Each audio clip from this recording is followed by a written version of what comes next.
Assalamu alaikum wa rahmatullahi wa barakatuh. I'm Muhammad Hijab and welcome to another important show of Talk to Me. We've got our esteemed panel guests with us today. We've got Asif, Farouk, Kaka, and of course the Devil's Advocate. Tell us, what is your role on this show?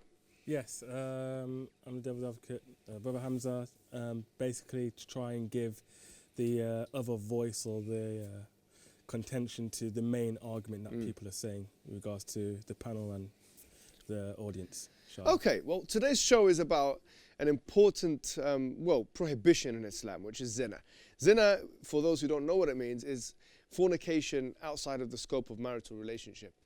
So the hypocritical attitude that some Muslims have when it comes to zina is that, for example, they would allow, or they'll be less restrictive when it comes to their sons committing this act, or their male members of their family.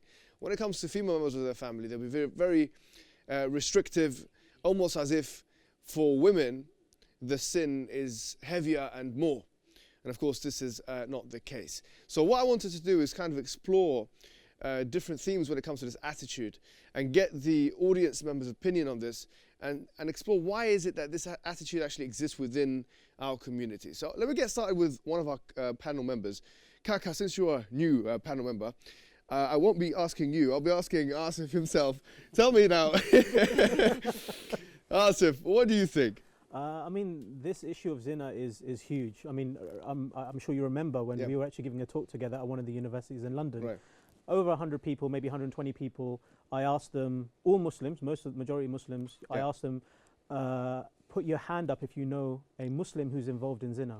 Right. And you know, the vast majority, probably about 90% of people put their hand up. So it's a big issue amongst the youth, unfortunately. Right. And it's not, and this thing about practicing, non-practicing, I really hate those terms because it doesn't really reflect what people assume or the connotation it has. Because even with people who have a strong Muslim identity outwardly, they are involved in this, unfortunately, as well. Right. I mean, coming back to your point, this issue about you know, some families, you know, this perception that some families let almost they treat the girls different to the boys, right? When it comes to this kind of thing, I think this. I mean, I personally don't know of too many families who would allow their kids to actually be so promiscuous and open about it. But I feel that it's a wider problem, not just in the Muslim community, but I mean this concept of, you know, this guy is going out with all these girls and he's considered to be like some kind of stud. That's right. Yeah. And then there's if a woman were to do that, she's something. She's negative. something else, right? So I think it's not something which is unique to the Muslim community, and of course it's a big problem. Zina is zina at the end of the day, and it has huge consequences for future relationships. Since I messed around with you, Kaka, one time I had a little joke to introduce you to the show. Now I want your opinion. So what is your take on this? You know, what I would say, like Brother Asif just explained as well, we forget, you know, when we are looking at other, you know, other boys might be messing around with other girls or whatever, it's all right in that way. We need to remember what Prophet ﷺ said, وَكَمَا تَدِينُ تُدَانُ. What goes around comes around. We forget that a lot of times. Be the parents, be the youth, be the guys or whoever, how the punishments for zina have actually been explained a lot as well. And especially for the married guys as well. As we've covered a few topics before as well, when we speak about polygamy, when we speak about various topics, the zina is in our culture, in our Muslim community is ramping a lot. But this is one concept that we forget a lot. What goes around comes around. And if you remember that, that's how we can actually get rid of it. Let's get our audience members involved. Let's get the female members a little bit involved first. Maybe the person in the front there can give us her opinion. What is your opinion on this matter? I think one of the biggest issues is with women, there is a lot of negative impacts that men don't get. A woman can become pregnant from this type of relationship, and a man can't. So a man doesn't have to deal with the societal shame and the, you know, the fact that the family has been shamed. Once he does zina, it's private. Nobody knows. Well, that's a very good point. Let's try and get some brothers involved. This young man here in the front rows wants to give his opinion. So give us your opinion. What's your take on this? Yeah, I do agree with the fact that women are seen as like they're degraded. Yeah. And the fact that like I've seen some social experiments, and like men being asked, would like they would be willing to do it themselves, but if they heard their sister or their mom or whoever someone close to them, and they were going out with a brother, then they'd get angry, they'd get annoyed. Like, oh, no, I wouldn't let that happen. So it's sort of double standards. Yeah. Okay. Well, good points. Let's get Asif involved. Sorry. I do feel that the double standards Yep. is applicable both ways, though. I mean, you'll find men who would say the same thing. You know, would you want your sister? Are you happy for your sister to commit zina and so on and so forth? And they'll say, of course not. I mean, it goes back to a hadith of the Messenger of Allah sallallahu alaihi wasallam, where a man, he was willing to accept Islam, to embrace Islam, on the condition that he's allowed to perform zina. And you know, the Prophet sallallahu alaihi wasallam, he made it an incredible emotional argument where he said, look, would you allow your sister to do the same? He said, you know, of course not. Your mother, of course not. So then he came round to the idea that, you know, zina is evil in and of itself. But I do feel that it's the same situation with the sisters as well. I mean, for instance, a sister came to me and she was talking, she was really trying to, she was finding it difficult to give up zina. Right. And I basically said to her, I said, sister, would you allow your daughter, I know you're not married right now, but when she grows up, would you want your daughter to be involved in zina? And she, you know, she was horrified, you know. So I think that can actually be applied on both genders. Farouk, give us your opinion. To be honest, I'm from a British background. Yeah, right? of course. And growing up where I lived, there was a complete different attitude, like what you said, right? If the geezer's gone out, everyone's like, touch me, bruv, you know what I mean? Everyone's you know, it's all like a big thing. He went with 2 women home last night, you know, at the same time even, So this was like a big thing if you got to do something like that. A'udhu billah, you know, protect us from falling into anything like that, and so it's quite normal growing up, when I became Muslim and I learnt about these things, I never really considered how evil it is. And now I'm Muslim, this topic is just, to me, it's just black and white. It's wrong and it's evil. Like, if a person who's not into the deen so much, even though they may come from a country where they're Muslim, and they think it's not too bad, they're not really going to force the son to stay at home. If he's going out with his friend, let him go. He's a man. He should be out there, And then the daughter, she has to sit at home, Then this is where that opens the door for the son to commit the sins. Right. He may not know exactly that the son is doing zina. It could be any number of sins. He could be smoking marijuana. Why am I not talking about that? He could be doing cocaine. He could be a drug dealer, subhanallah. Right. Where I live now in Slough, majority of the drug dealers, I see 17-year-old boys driving brand new cars because they're that's a really good point. But my point is because the door is open for the men and it's closed for the girls. No, that's why. It's a good point. Now I wanted to ask a question just quickly before you. Go ahead. Sorry, go ahead. Yeah, as a devil's advocate, I mean, it's quite difficult in a sense, but I'll try and give the other side. And of course, there is no doubt zina is haram, it's evil, and unfortunately, it's in the Muslim society. Yes, we do see it in communities where parents, they are a little bit more harder on the daughters than are on the sons. But it brings it back to a great point that a sister said, it was that when it comes to the females, of course, they could get pregnant when it comes to certain things like that. Yeah. And trying to look at that reasoning of why they are that way, even though they should be hard on the sons just as much as the daughters, why they are that way is because of things like that. It's very hard for a sister who is known in the community that she has done premarital relations to get married to a brother in the future. And so this is the case where, unfortunately, when it comes to the brother, then it's not really much of a bigger deal. What I wanted to sort of open up now is maybe ask the sisters first. The question would be here, is this indicative of a kind of like a bigger theme here in society where we've kind of alluded to it in previous episodes, like you have like commodification or kind of objectification of women. And because of that, it's kind of expected that, okay, women are objectified and they kind of present themselves as sexual toys, or you could say even things that men can use for their amusement. The point is there a bigger problem here in the undercurrent? What do you think? Personally, I think maybe the reason why when you went to the university, a lot of the youngsters were the ones who put their hands up. I think the reason for that may be it starts off at home. So I think there's not enough communication between the parents and the children. So like when you talk about these topics, it's like, oh no, I can't talk to my mum about this. So that's why there's not a lot of understanding of why it's wrong, why they shouldn't do it. Maybe they do like hear it from outside the home, but I just think there's not enough like the relationship between a mother and a daughter to tell her this is wrong and to feel comfortable to talk about it. So I think that's okay. Maybe a generation gap. Yeah. Okay. Sister in the back. Brother Farouk made a really good point about how it's so in culture. So a lot of us have non-Muslim colleagues and like people at uni, and then they're all doing it. And even for a sister that isn't sexualized, that she wears a abaya, it's so easy to fall into it for anyone, whether you're believing or not. And I think it says that in the Quran as well. So I think we have to take that into account. Okay. One more for the sisters. Yeah, I think that in the media, they're very focused on these kind of issues and topics, zina, drugs, alcohol, and even in their music. And teenagers are exposed to these kind of things, so they listen to it. They they have it all day on their iPhones and iPads and whatever. So they start to imitate what. I mean, one of the studies in one of the universities of London showed something quite interesting, and this is more food for thought. That if you look at male magazines, more than 90% of the pictures of human beings are of women. And if you look at women magazines, the same thing applies. So women pictures, commodification of women is so widespread that it's even, invading the spheres of like women's reading and stuff like that. But this does show you that there is this kind of thing of objectification or kind of commodification. What do you think? I mean, why is this happening in society?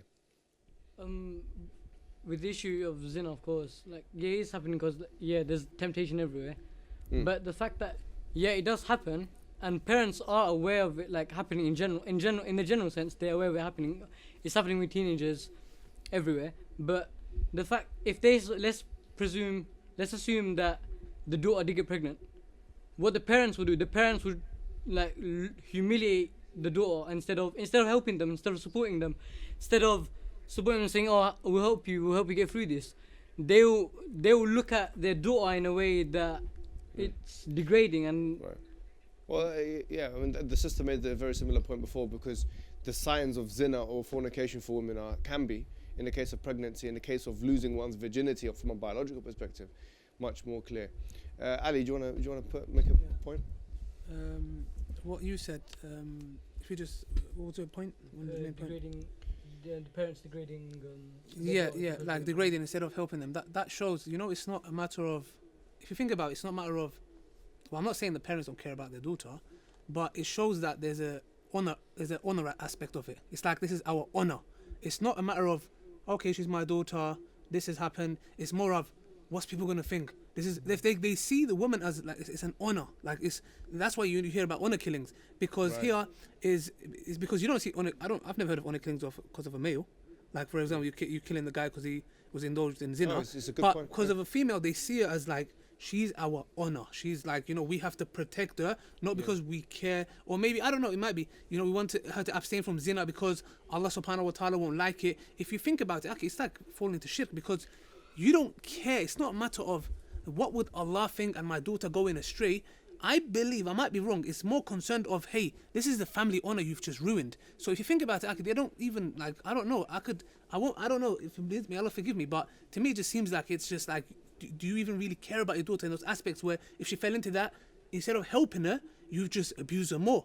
Why? Right. Because you see her as the honor of the family. You've just tarnished it. Good point. I mean, Hamza I want to ask you a question, since you're playing devil's advocate. There is another side of the story, and I want you to kind of run with it and see what people think as well. Okay. The other side of the story is that in Islam we do have a concept of what's referred to as ghira. Ghira, yes. Ghira is especially, and there are hadith about this, especially from a man to a woman. Now, what is this ghira?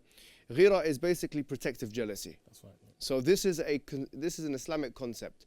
What this ghira doesn't entail, obviously, is that, for example, like we said, that zina would be any more important or less important, more of a sin or less of a sin for a man and for a woman, which is what we've made the point for.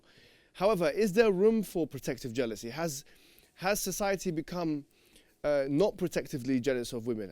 Have women lost rights in so much as that people are not necessarily thinking about their best interests from a biological perspective, from a physical perspective, from a psychological perspective? I understand where your point is coming from. And for Muslims, we should have ghira over our female relatives. But to put it, on the other side of the argument, that I really think in regards to the males, that we do have to have a look at them, because it will indirectly affect the females of our family if we don't try and cultivate our young children, our sons and the brothers and whatnot, to learn to respect the females when they grow older, not look at them as a commodity, not look at them as an object that they can just go and sleep with and then put them to a side. And once you focus on them, then that will directly have a bit more of a positive impact on our sisters, where they won't get chased by these so-called brothers that will be doing things like that. I mean, you see, right now, even in regards to Muslims, female schools, Muslim female schools, but not many Muslim just boys schools, or if there is boys schools that they go to, then it'll be like co-ed, right? So maybe we could look at it from another perspective and think, okay, yeah, of course, try and protect our daughters and our sisters, and teach them about haya, but at the same time try and raise up the men as well, raise them up respectfully, knowing that they should be the ones not to go out there and harass females. And they should So maybe I want to, before I come to Farouk, I just want to kind of open another question for the ladies, since we did talk about feminism before. I guess another question could be directed at you guys, is that this whole thing of chivalry, I mean, which has been said to kind of be in depreciation now, or there's a depletion of it, or there's a dearth of it. Now the question really is, I mean, obviously the feminist movement, or feminists in general, have been accused of getting rid of this kind of effect, like, a man opening the door for the woman, or giving his chair up for a woman. From your guys' perspective, just to get your kind of opinion, is this kind of, I mean, if someone gave their seat up for you or kind of opened the door for you, would you take offense to that? Or would you see that as a little bit different and would see it as a complimentary thing? See who answers that question. Yeah, go on. I wouldn't be offended if someone opened the door for me or gave up the seat for me. But this is more, I think, this kind of manners is only in Western country from Western people. I haven't seen this from Muslim men though. What, the fact that it would be offensive? Muslims men don't do that. They never open the doors for you. Oh, okay. Yeah. Right. I was assuming the best. No, that's fine. What I'm trying to draw here are the lines of kind of interaction, because where is it okay, I guess, to kind of look at women in a different way, in a more caring way? Is it ever okay to do that? And is it different to looking women at, like, for example, for a father to look at his daughter in a more protective way? Is this wrong for a father to look at his daughter in a more protective way than to look at his son in a more protective way? So, for example, he'd be a little bit more liberal with his son because he might think to himself, well, he's a little bit, let's say, physically stronger. And so, therefore, he's able to take the tides of life in a different kind of way. Let's take something from the brothers here in the front, the man in the middle there with the cap.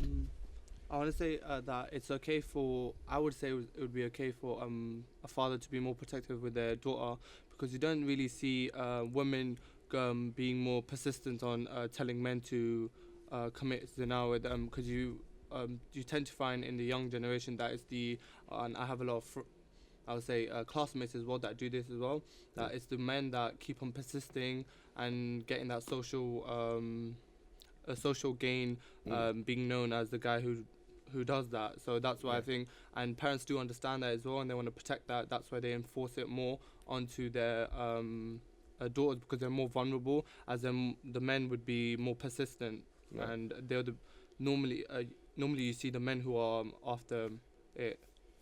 I think this is a good point. Let's get Hamza. Go ahead.